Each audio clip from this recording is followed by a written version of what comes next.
Hello everyone, आपका एक बार फिर से वेलकम करते हैं आज के हमारे इस नए वीडियो पे। तो आज इस वीडियो के अंदर मैं आपके साथ डिस्कस करने वाला हूँ SBI mid cap diet plan growth के बारे में। इसमें मैं आपसे डिस्कस करूंगा ये जो म्यूचुअल फंड है इसने पिछले 1 साल, 3 साल, 5 साल या फिर एनुअल रिटर्न क्या दिया है। आज के डेट में इनका एक एनएवी का प्राइस क्या है, ये कितने स्टार रेटिंग म्यूचुअल फंड है, इसमें आप मिनिमम एसआईपी अमाउंट क्या लगा सकते हैं और इनका फंड साइज क्या है। साथ ही साथ मैं आपसे डिस्कस करूंगा इसके अंदर कौन कौन सा स्टॉक लिस्टेड है, और अगर आप इस म्यूचुअल फंड के अंदर कुछ पैसा जमा किए होते तो पिछले 1 साल, 3 साल, 5 साल के अंदर आपको क्या रिटर्न्स देखने को मिलता। और लास्ट में मैं आपसे डिस्कस करूंगा कि क्या हमें SBI mid cap diet plan growth के अंदर इन्वेस्टमेंट करना चाहिए या फिर नहीं करना चाहिए। अगर आपने ऑलरेडी इन्वेस्ट किया है तो आगे आप अपना एसआईपी या फिर लमसम के साथ क्या करेंगे। SBI mid cap diet plan growth ये एक इक्विटी म्यूचुअल फंड है जो कि मिड कैप कैटेगरी के अंदर आता है, और ये काफी हाई रिस्क म्यूचुअल फंड है। अगर इनके पिछले 1 साल के रिटर्न्स के ऊपर बात करें तो पिछले 1 साल में जो रिटर्न्स दिया वो -5.14% का रिटर्न है। 3 साल की बात करें तो 3 साल में 14.84% का रिटर्न है। 5 साल की बात करें तो 5 साल में 26.99% का रिटर्न है, और अगर एनुअल रिटर्न की बात करें तो एनुअल रिटर्न है 19.07% का। ये तो था इनका लॉन्ग टर्म का रिटर्न। वहीं पे अगर इनके शॉर्ट टर्म के रिटर्न्स के ऊपर बात करें तो पिछले 1 महीने पे जो रिटर्न्स दिया वो है 2.64% का, और 6 महीने की बात करें तो 6 महीने पे 9.54% का रिटर्न यहाँ पे निकाल करके दिया है। अब हम लोग इनके एनएवी के ऊपर बात करते हैं। तो आज के रेट में इनका एक एनएवी का प्राइस है 256 रुपया 99 पैसा। रेटिंग की बात करें तो ये 4 स्टार रेटिंग म्यूचुअल फंड है। इसमें आप मिनिमम एसआईपी अमाउंट 500 रुपया लगा सकते हैं, और इनका फंड साइज है 22,011 करोड़ का। यानी कि अभी तक एसबीआई मिड कैप फंड के अंदर जो टोटल इन्वेस्टमेंट है वो टोटल 22,011 करोड़ रुपया लगा हुआ है।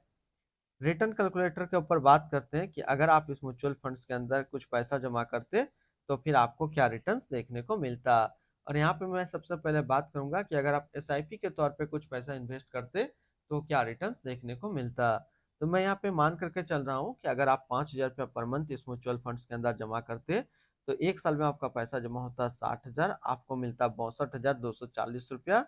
3 साल की बात करें तो 3 साल में आपका पैसा जमा होता 1,80,000, आपको मिलता है 2,36,795 रुपया।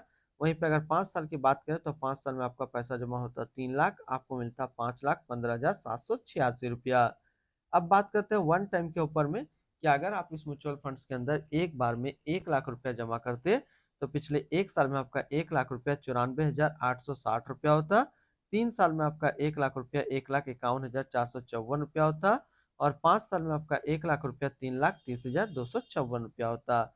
अब बात करें यहाँ पे न्यू इन्वेस्टर और पुराने इन्वेस्टर क्या करेंगे। तो जो न्यू इन्वेस्टर है वो इनके अंदर अभी एसआईपी पे अपना इन्वेस्टमेंट स्टार्ट कर सकते हैं, लमसम अभी नहीं करेंगे क्योंकि मार्केट अभी काफी ज्यादा फ्लक्चुएट हो रहा है। तो इस सिचुएशन पे एसआईपी करना बेस्ट रहेगा। तो आप अगर आप न्यू इन्वेस्टर हैं तो एसबीआई मिड कैप फंड में आप एसआईपी स्टार्ट कर सकते हैं।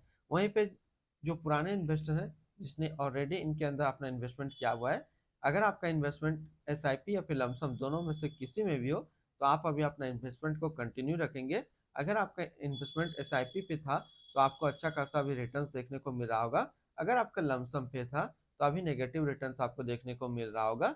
इसमें घबराने की कोई जरूरत नहीं है। मार्केट में अभी थोड़ा बूस्ट दिखना स्टार्ट हुआ है तो वो जल्दी आपका पॉजिटिव रिटर्न्स में बदल जाएगा। कोशिश करें आप इसको लॉन्ग टर्म तक होल्ड करने का। अब हम लोग होल्डिंग की बात कर लेते हैं। तो इसके अंदर जो नंबर ऑफ स्टॉक लिस्टेड है वो टोटल 59 स्टॉक लिस्टेड है। अगर हम इसमें टॉप 10 और उसके सेक्टर वाइज डिस्कस करें तो पहला नाम आता है क्रिसिल लिमिटेड सर्विस क्षेत्र, Sundaram Finance Limited financial, Shree Cement Limited construction, HDB Financial Service Limited financial, Torrent Power Limited energy, Mahindra and Mahindra Financial Service Limited financial, शिपचर India Limited capital goods, JK Cement Limited construction, the Federal Bank Limited financial, FSN e commerce Ventures Limited service के क्षेत्र में है। इनकी holding analysis की बात करें तो इक्विटी पे है 94.5%, कैश पे है 4.9 और डेप्ट पे है 0.6%। इनकी इक्विटी सेक्टर एलोकेशन की अगर बात करें तो फाइनेंशियल पे है 19.8, इंडस्ट्रियल पे 17.9, मटेरियल्स पे 15.1, हेल्थ केयर पे है 12.7, कंज्यूमर डिस्क्रिशनरी पे 11.8, टेक्नोलॉजी 9.3, एनर्जी एंड यूटिलिटीज पे 4.6, रियल एस्टेट 4.4, कंज्यूमर स्टेप 4.3 और अदर्स पे है 0.1%। यानी कि अगर आप एसबीआई मिड कैप फंड के अंदर अपना इन्वेस्टमेंट करते हैं तो आपका इन्वेस्टमेंट इन सारी कैटेगरी पे डिस्ट्रीब्यूट होकर के लगेगा। एडवांस रेशियो की अगर बात करें तो इसका प्राइस टू अर्निंग रेशियो 34.32 और पीवी रेशियो 4.22। अगर आप इस म्यूचुअल फंड के अंदर इन्वेस्टमेंट करना चाहते हैं तो फिर मिनिमम इन्वेस्टमेंट अमाउंट आपको क्या लगेगा। तो फर्स्ट टाइम अगर आप इन्वेस्टमेंट करते हैं लमसम में तो मिनिमम आपको 5,000 रुपये का इन्वेस्टमेंट करना होगा। वहीं पे अगर आप सेकेंड टाइम भी लमसम करते हैं तो सेकेंड टाइम आप मिनिमम 1,000 का एसआईपी कर सकते हैं, सॉरी लमसम कर सकते हैं। और अगर आप एसआईपी से अपना इन्वेस्टमेंट स्टार्ट करना चाहते हैं तो आप 500 रुपये से आप अपना एसआईपी स्टार्ट कर सकते हैं। रिटर्न्स एंड रैंकिंग के ऊपर आप बात करते हैं, सबसे पहले बात करते हैं एसबीआई मिड कैप फंड का फंड रिटर्न, जो कि एक साल में -5.1%, 3 साल में 14.8, 5 साल में 27% और एनुअल है 19.1 का। वहीं पे इस कैटेगरी का जो एवरेज रिटर्न है यानी कि equity mid cap mutual fund का, एक साल में -2.1%, 3 साल में 19.7, 5 साल में 26.2 का है। तो यहाँ से देखेंगे ये म्यूचुअल फंड्स एक साल में भी अपना कैटेगरी एवरेज से कम रिटर्न है, 3 साल में भी अपना कैटेगरी एवरेज से कम रिटर्न है, लेकिन 5 साल में ये अपना कैटेगरी एवरेज से ज्यादा रिटर्न निकाल करके दिया है। अगर इसके आसपास सिमिलर फंड्स की बात करें तो इसके आसपास इतने सारे इसके सिमिलर फंड्स हैं।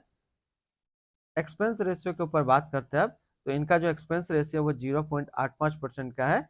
एग्जिट लोड की बात करते हैं, अगर आप इन्वेस्ट किया हुआ पैसा 30 दिनों के अंदर निकालते हैं तो फिर आपको 0.25% का एग्जिट लोड देना होगा। वहीं पे अगर आप इन्वेस्ट किया हुआ पैसा 30 दिनों के बाद लेकिन 90 दिनों के पहले निकालते हैं तो फिर आपको 0.10% का एग्जिट लोड देना होगा। स्टम्प ड्यूटी की बात करें तो स्टम्प ड्यूटी है 0.005%। टैक्स इम्प्लानेशन की बात करते हैं, अगर आप इन्वेस्ट किया हुआ पैसा एक साल के अंदर निकालते हैं तो जो भी आपका रिटर्न होगा उस पर आपको 20% का टैक्स पेमेंट करना पड़ेगा।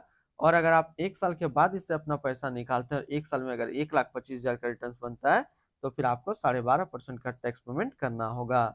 यानी कि शॉर्ट टर्म कैपिटल गेन पे आपको 20% टैक्स देना है और लॉन्ग टर्म कैपिटल गेन पे आपको 12.5% का टैक्स पेमेंट करना है। इनके fund house and investment objects की बात करते हैं तो SBI mutual fund total assist में इंडिया पे नंबर 1 पे रैंक करता है। इसका टोटल असिस्ट अंडर मैनेजमेंट है 11,93,297 करोड़ का। SBI mid cap diet plan growth ये एक इक्विटी म्यूचुअल फंड है जो कि लॉन्च किया गया एसबीआई म्यूचुअल फंड की तरफ से। सोहिनी अडानी अभी इस फंड का करंट फंड मैनेजर है। इस फंड का करंटली असिस्ट अंडर मैनेजमेंट है 11,93,297 करोड़ का और लेटेस्ट में भी है 256 रुपया 99 पैसा। इनकी फंड बेंचमार्क की अगर बात करें तो इसका फंड बेंचमार्क है Nifty mid cap 150 total return index. तो आज इस वीडियो के अंदर मैंने आपके साथ डिस्कस किया एसबीआई मिड कैप फंड के बारे में।